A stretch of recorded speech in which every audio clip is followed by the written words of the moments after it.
अपराधी नहीं। बढ़ते आगे, गुजरात विधानसभा चुनाव अभी 2 साल दूर है, लेकिन राज्य के सभी मंत्रियों के इस्तीफा देने से हलचल मच चुकी है। गुजरात सरकार की कैबिनेट में सीएम भूपेंद्र पटेल को छोड़कर सभी मंत्रियों ने इस्तीफा दे दिया है। नए मंत्री आज शपथ लेंगे। 16 मंत्रियों में 8 कैबिनेट मंत्री और 8 राज्य मंत्री शामिल हैं। सूत्रों की माने तो कैबिनेट विस्तार में मंत्रिमंडल के कुछ पुराने मंत्रियों को बरकरार रखे जाने की भी उम्मीद है, और जबकि कई पुराने चेहरों का पत्ता कट सकता है। तो देखिए, मिशन गुजरात को लेकर बीजेपी ने अभी से ही चुनावी तैयारी शुरू कर दी है, जिसकी एक झलक कल देखने को मिली, जब सीएम भूपेंद्र पटेल को छोड़कर मंत्रिमंडल के सभी सदस्यों ने अपना इस्तीफा दे दिया। मुख्यमंत्री की सिफारिश पर राज्यपाल आचार्य देवव्रत ने सभी का इस्तीफा स्वीकार भी कर लिया, और अब नए मंत्रियों को आज सुबह 11:30 बजे गांधीनगर के महात्मा मंदिर में राज्यपाल शपथ दिलाएंगे। शपथ ग्रहण की तैयारी देखिए जोर शोर से चल रही है, मंच सज चुका है। शपथ ग्रहण से पहले बीजेपी के राष्ट्रीय अध्यक्ष जेपी नड्डा गांधीनगर पहुंच चुके हैं। तो विधानसभा चुनाव 2027 और नगर निगमों समेत लोकल सेल्फ गवर्नमेंट चुनावों को ध्यान में रखकर भूपेंद्र मंत्रिमंडल का स्वरूप तैयार किया गया है। नए मंत्रिमंडल में जाति समीकरण का खास ख्याल रखा गया है। हाई कमान से हरी झंडी मिलने के बाद सीएम भूपेंद्र पटेल ने नए मंत्रिमंडल की सूची राज्यपाल आचार्य देवव्रत को सौंप दी है। और इस बीच भूपेंद्र मंत्रिमंडल से इस्तीफा देने वाले मंत्रियों, या फिर यूं कहें कि पूर्व मंत्रियों ने मंत्री वाला सरकारी आवास भी खाली करना शुरू कर दिया है। भूपेंद्र पटेल के पूरे मंत्रिमंडल के इस्तीफे की जानकारी जब कांग्रेस और आम आदमी पार्टी को मिली, तो उन्होंने भी बीजेपी को निशाने पर लिया।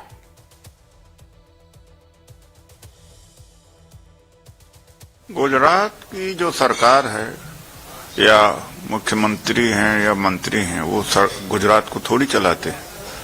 अगर इस्तीफा दे दिया मंत्रियों ने तो कोई फर्क नहीं पड़ता है, चीफ मिनिस्टर भी नहीं रहे तो कोई फर्क नहीं पड़ता है।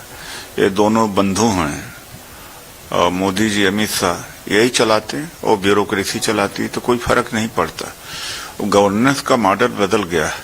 अब सीईओ हो गया, जैसे कंपनी में कोई सीईओ होता है, वो सबके ऊपर डंडा चलाता है, और सीईओ जो होता है अपने हैंड पिक्ड लोग ब्यूरोक्रेट्स हैं, उनके माध्यम से या उनके जो चाहते हैं उनके माध्यम से पूरे देश चल रहा है। देखिए, भारतीय जनता पार्टी की एक स्ट्रेटजी रही है। ये पहले ऐसे लोगों को मुख्यमंत्री बनाते हैं जिनके नाम भी नहीं पता। आप किसी 7वीं 8वीं कक्षा के बच्चे से, या बल्कि ग्रेजुएशन के बच्चे से भी पूछेंगे मध्य प्रदेश का सीएम कौन है, राजस्थान का सीएम कौन है, झारखंड का बता देगा कोई भी, छत्तीसगढ़ का कौन है, उड़ीसा का जो बनाया वो कौन है, किसी को नाम नहीं पता, हमें नहीं पता। तो ये भारतीय जनता पार्टी का एक तरीका है जिससे एंटी इनकम्बेंसी को खत्म किया जा सके। एक बात तय है कि जिस तरीके से गुजरात में लोगों का विरोध सरकार के प्रति बढ़ रहा है, ये सरकार अब दोबारा नहीं आएगी। और चलिए अब एक नजर डालते हैं भूपेंद्र मंत्रिमंडल के संभावित मंत्रियों के नामों पर जो अब शपथ ले सकते हैं। तो देखिए, भूपेंद्र कैबिनेट का नए सिरे से विस्तार होने जा रहा है। गुजरात में शपथ ग्रहण समारोह होगा।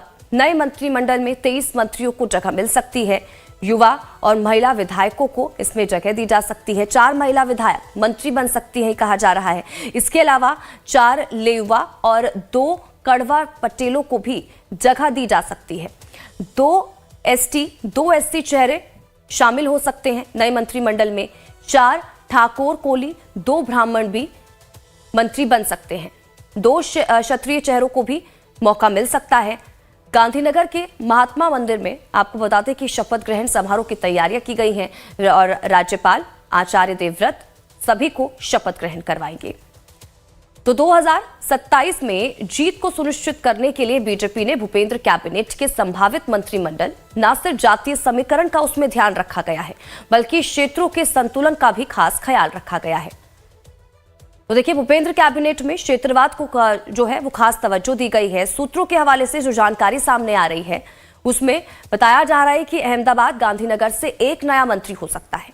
कच्छ, सौराष्ट्र से 4 कैबिनेट और 3 राज्य मंत्री बनाए जा सकते हैं। मध्य गुजरात से 2 कैबिनेट, 2 से ज्यादा राज्य मंत्री यहां से हो सकते हैं और दक्षिण गुजरात से 3 कैबिनेट और 4 राज्य मंत्री बनाए जा सकते हैं।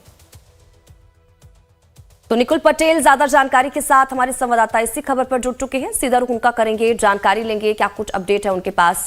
निकुल, क्या कुछ जानकारी, आज गुजरात में नए मंत्रिमंडल का विस्तार होने जा रहा है, सबसे पहले तो तैयारियां किस तरह से और कौन कौन से नाम हैं जिनको इस बार मंत्रिमंडल में शामिल किया जा सकता है, संभावित नाम कौन कौन से सामने निकल कर आए? निकुल, जानकारी दीजिएगा विस्तार से।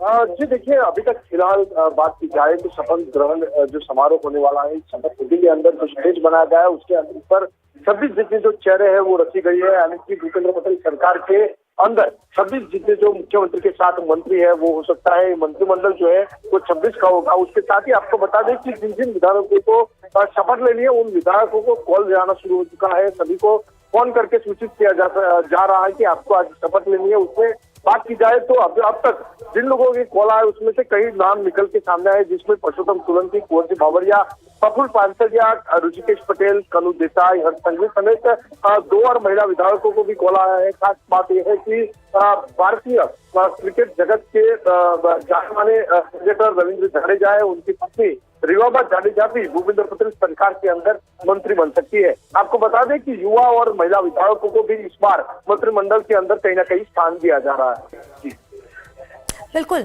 अच्छा निकुल, ये भी जानकारी दीजिएगा, क्योंकि बताया तो ये भी जा रहा है कि इस बार मंत्रिमंडल में जो सौराष्ट्र क्षेत्र है उसको काफी ज्यादा महत्व यहाँ पर दी जा सकती है, क्योंकि जो जानकारी सामने निकल कर है, देखिए सौराष्ट्र क्षेत्र की बात करें तो यहाँ पर लगातार आम आदमी पार्टी का विस्तार होता हुआ दिखाई दे रहा है और यही वजह है कि यहाँ पर भी सेंधमारी करने की कोशिश, और इसी वजह से यहाँ से भी किसी को मंत्रिमंडल में शामिल किया जा सकता है। सबसे अधिक महत्ता यहाँ पर दी जा रही है, क्या ऐसा भी है क्या?